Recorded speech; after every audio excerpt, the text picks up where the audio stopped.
अन्नू जब गांव से शहर आकर बसी थी तो उसे वहां का कल्चर बहुत अजीब लगता था, जिसमें ढलने के लिए उसे बहुत टाइम लग गया। उसने औरतों को कभी इस तरीके से खुल्लम खुल्ला अपने विचारों को व्यक्त करते हुए नहीं देखा था, पर उसे ये सब अच्छा लगा। जिस गांव से वो ताल्लुक़ रखती थी वहाँ इतना खुला माहौल नहीं था। औरतों को कुछ भी करने की आज़ादी नहीं थी। वो जॉब करना चाहती थी लेकिन उसे नहीं करने दी गई।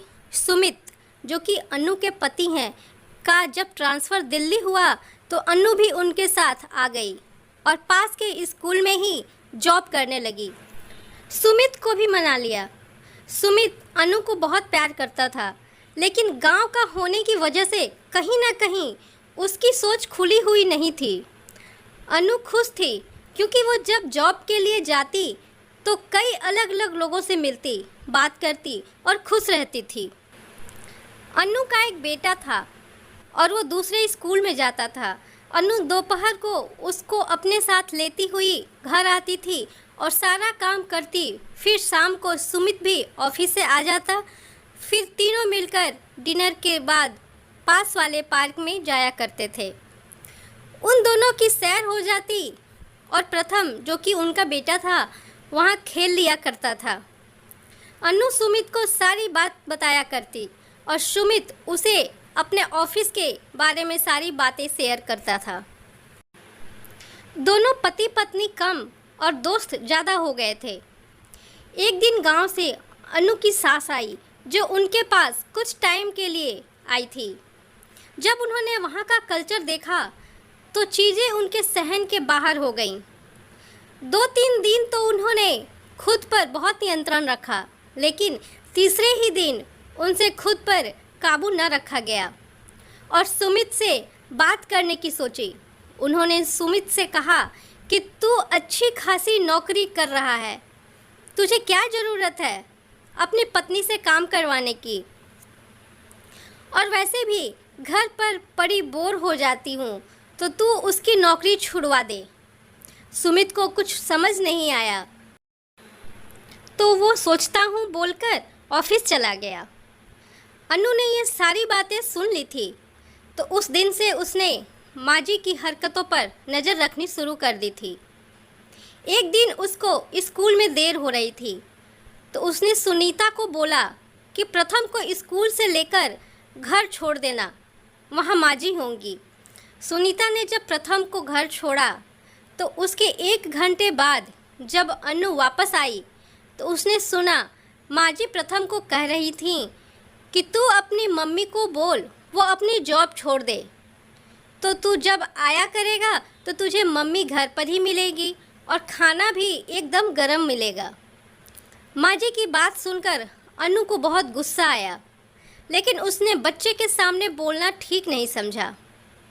अगले दिन रात को जब खाना खाकर सुमित और अन्नू सैर के लिए जाने लगे तो माजी ने पेट में दर्द को लेकर सारा घर सर पर उठा लिया और उनका जाना कैंसिल हो गया।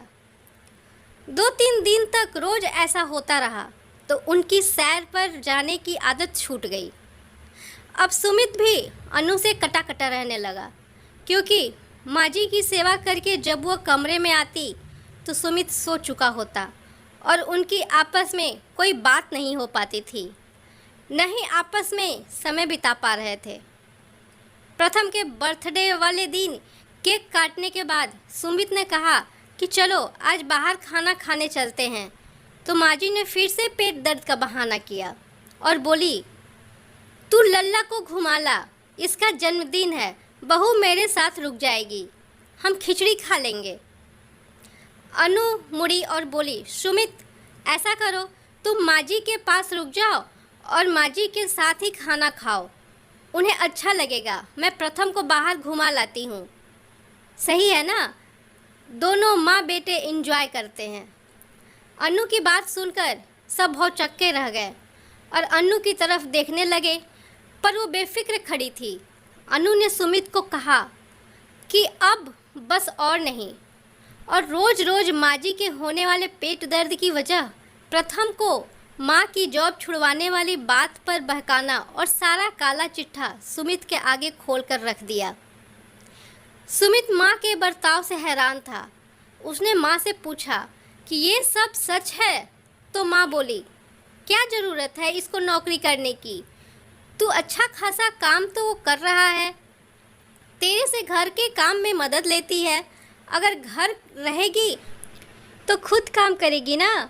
सुमित ने जवाब दिया कि बस करो माँ, ये मेरी मर्जी से नौकरी करती है और इसकी तनख्वाह से हमारे घर में मदद होती है, तो अगर मैं इसकी मदद करूं तो उसमें क्या हर्ज है। दूसरी बात, अगर आप घर पर बोर हो जाती हो तो सत्संग में जाओ, प्रथम का ख्याल रखो, लेकिन उसे गलत बातें मत सिखाओ।